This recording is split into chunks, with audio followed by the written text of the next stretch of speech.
Thank you for coming today on this rainy day when most people should be at home doing Christmas baking, so we could all eat well at Christmas.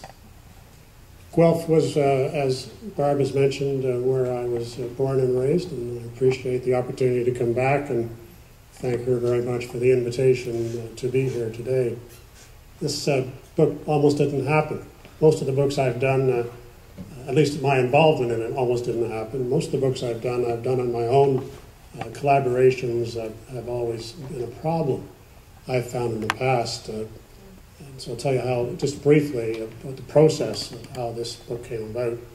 As Barb mentioned, Susan has been both in journalism and also had her own production company and did documentaries.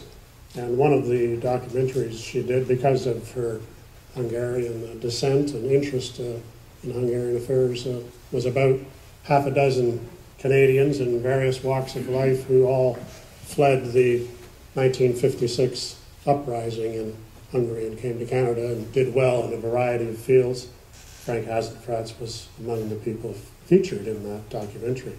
So a couple of years ago, when he thought he thought his life, his company Linamar, was perhaps worth doing a book about, he approached Susan first because she was the only person really he knew who was in communications generally. And she said, well, I can certainly help with the Hungarian part and the uprising, but I don't know anything about business, so I'll try to find a writer who does. And so she in turn contacted Dan Bjarnason, who was a friend and a former colleague at the CBC, who some of you may remember was on CBC television for many years.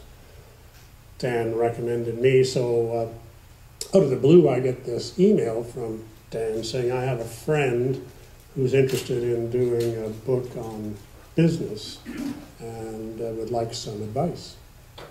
So I thought, now that sounds like a real tire-spinning waste of time now, doesn't it? And I thought, oh, well, you never know what's going to come of such things. So I emailed him back and I said, well, I'd be pleased to talk to your friend. And so the next thing I know, I get a call from Susan, and she explains the project. And of course, although I'd been at the Financial Post and wrote business articles for McQueen's, I'd never actually interviewed Frank, but I was well aware of Linamar because of growing up in Guelph. But I was really stuck on this notion of collaboration because of past. So I was just a total wet blanket. I was negative, and I just sort of went on and on and on, and we finally hung up, and that was it. And I put the phone down, and I thought, how stupid was that? This is a great story. It's happened in Guelph that I know, but Frank Hasenfratz hasn't had near the publicity that Frank Stronach has, but every bit as successful. At that point, Frank Stronach ran for office and made all sorts of noises, and Frank Hasenfratz just grew a successful company, lower profile.